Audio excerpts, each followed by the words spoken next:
Est-ce qu'il serait pas temps qu'on parle des accroches? Je viens de faire un post sur LinkedIn sur le sujet. J'ai donné 10 conseils.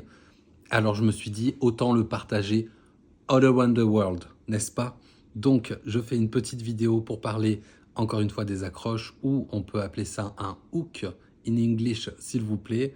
Donc le crochet, c'est les 3 premières secondes d'une vidéo, c'est la première phrase d'un post, c'est la vignette et le titre sur YouTube. C'est ce qui fait que les gens regardent ton contenu. C'est ce qui fait que tu vas capter l'attention, parce qu'aujourd'hui, on le sait, c'est le nerf, on le sait, c'est le nerf de la guerre, capter l'attention. Il faut qu'on réussisse en une fraction de seconde à capter les utilisateurs, et que les gens, quand ils tombent sur notre publication, ils se disent « Tiens, j'ai envie d'aller plus loin. C'est parti pour 10 conseils. » Donc, je suis face à mon ordinateur, donc je vais parler principalement dans ce sens-là. J'espère que tu m'en voudras pas. Donc là, en gros, le post, c'était pour créer une bonne accroche. Essaye de créer une rupture, parce que dans la méthode Tram que j'ai publiée il n'y a pas très longtemps, je dis ces phrases, donc j'avais pris ce petit morceau de vidéo en expliquant que c'est une question de rupture dans le fil d'actualité. À un moment, il y a quelque chose qui te donne envie d'aller plus loin, et on parle de rupture ici, parce que, je le répète, une accroche, c'est pas forcément dire « Salut, je suis là, regarde, j'ai un truc intéressant à te dire ». Et pour t'aider à construire ta prochaine accroche, voici 10 conseils tout de suite maintenant. Donc, le premier, c'est une accroche visuelle. Donc là, on va créer une rupture, encore une fois, avec l'image. Ça peut être, par exemple, démarrer une vidéo en noir et blanc. C'est étrange, on n'en voit pas beaucoup. Ça peut être un texte avec un fond noir, avec un énorme mot, genre « pourquoi ?» Ça peut être des transitions hyper rapides, ou au contraire, très très lentes pour casser les codes. En gros, ton audience à ce moment-là, elle va se dire « Oula, attends, qu'est-ce que je viens de voir là ?» Faut qu'elle revienne sur le truc, tu vois. Deuxième type d'accroche, l'accroche auditive. Donc là, on va être plus sur de la vidéo, évidemment. Et ça peut être un bruit inattendu, un ding, un truc, ou même, comme tout à l'heure pour les séquences rapides ou lentes, on va essayer de casser les codes, ça peut être un silence. J'ai vu beaucoup de vidéos, et moi je me suis arrêté sur beaucoup de vidéos où en fait les gars, il se passait rien au début de la vidéo, en tout cas il se passait quelque chose visuellement, mais il n'y avait pas de son, et moi ça a retenu mon attention. La troisième, c'est la mystérieuse. Alors là, il faut que ton audience veuille combler le vide. Ça peut être une question intrigante, par exemple. Et si tout ce que tu savais sur X était faux? Ou une phrase qui suscite la curiosité. Je me suis trompé, et toi aussi, probablement. Ok, tu t'es trompé sur quoi? Je veux savoir, peut-être que je me trompe aussi, je veux en savoir plus, tu comprends la logique. Donc là, rappelle-toi bien qu'une accroche, ça donne pas toute l'histoire ou toutes les réponses. Au contraire, il faut que l'accroche, elle invite les gens à rester et à en savoir plus. Ça doit faire au moins 10 fois que je dis savoir plus, si ce n'est pas plus. Quatrième conseil et type d'accroche, sois direct. Là, on attaque avec un point fort. De toute façon, il faut se dire que les gens, ils scannent très très rapidement le contenu. Tu le vois toi-même quand tu scrolles. T'as vite fait de passer d'un post à l'autre. Là, par exemple, en phrase d'accroche, ça peut être « Arrête de perdre des heures sur X pour 0 résultat ». Ensuite, en cinquième, on a utilisé l'émotion. On le sait, si le post nous fait ressentir quelque chose de fort, forcément, ça va nous pousser à interagir, ça va nous pousser à le lire. Et là, il faut que l'accroche, elle fasse réagir. Ça peut être surprenant, ça peut être amusant, ou même frustrant. Par exemple, la raison pour laquelle X ne fonctionne pas, c'est toi.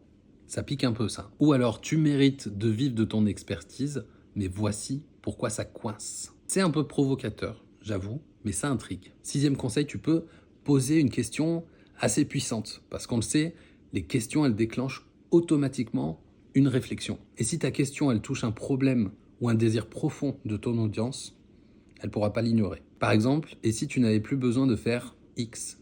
Tu te demandes pourquoi ton offre n'attire personne? Bref, c'est des questions qui interpellent, et en fait, tu te dis, ouais, automatiquement, toi, tu te poses la question, et tu as envie de savoir comment le créateur a envisagé d'y répondre, potentiellement, ou de te donner des conseils et des pistes pour pouvoir y répondre et réussir à attirer des personnes avec ton offre, par exemple. Septième conseil, j'ai passé de doigts, je peux pas le faire. Du coup, là, on utilise des chiffres et des faits, parce que les chiffres captent l'attention, parce qu'ils donnent l'impression d'être concrets et vérifiables. Par exemple, 93% des entrepreneurs n'utilisent pas cette stratégie simple. Tu pourrais l'utiliser aussi. Ou, en 30 secondes, je vais te montrer comment gagner 3 heures. Ça, c'est un peu mensonger. 90% des voyageurs sous-estiment ce coût. Et toi? Ça, c'est pour les travel planners, parce que je discute avec quelques travel planners en ce moment. Ensuite, 8e conseil, on joue sur les oppositions. Les paradoxes ou les contradictions, ça capte l'attention. Parce que notre cerveau, il adore résoudre des incohérences. On n'a que ça à faire, tiens. Par exemple, comment publier moins pour obtenir plus de résultats ou faire moins pour gagner plus.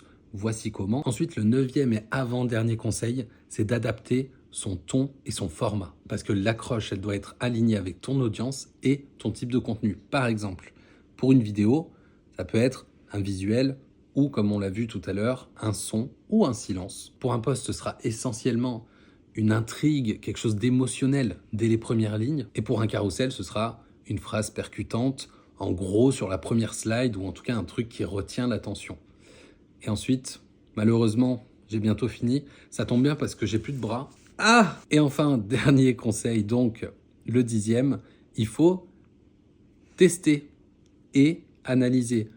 Plus qu'un conseil, c'est un mot d'ordre. Dans tous les cas, et quoi que tu fasses en création de contenu, qu'on parle d'accroche, qu'on parle de contenu, qu'on parle de vidéo, qu'on parle de texte, tout ce que tu veux, il faut tester et analyser parce que c'est comme ça, c'est comme ça qu'on avance. C'est en testant et en analysant et en mesurant. Et ensuite, en fonction des résultats qu'on a, soit on réitère, soit on fout ça à la poubelle. Bref, c'est comme ça qu'on avance. Parce que personne, absolument personne ne trouve la meilleure accroche du premier coup. C'est plus tu vas en faire et plus tu vas vérifier si celle-ci elle est bien passée, celle-ci c'est moyen. Bref, c'est en faisant que tu vas apprendre. L'idée, c'est de tester plusieurs formats, plusieurs styles pour comprendre ce qui fonctionne avec ton audience. Alors, le mot de la fin, c'est pour ton prochain contenu, demande-toi, à toi, est-ce que je me serais arrêté sur cette accroche? Est-ce que moi, je m'arrêterais sur mon accroche si c'était pas la mienne dans mon fil d'actualité? Si la réponse est oui, tu es clairement sur la bonne voie. Si la réponse est non, faut tout revoir. Plus sérieusement, plus la réponse va tendre vers le oui, tu l'auras compris, plus c'est bon signe. Plus c'est non, moins c'est bon. Je fais même des rimes. Bref, cette vidéo est terminée. J'espère qu'elle aura pu t'aider. Moi, je te dis à bientôt. Si tu veux aller plus loin dans ta création de contenu, call me quelque part par ici sous la vidéo. J'ai très certainement mis le lien qui te renvoie vers mes rendez-vous. Et moi, je te laisse et je te dis à bientôt.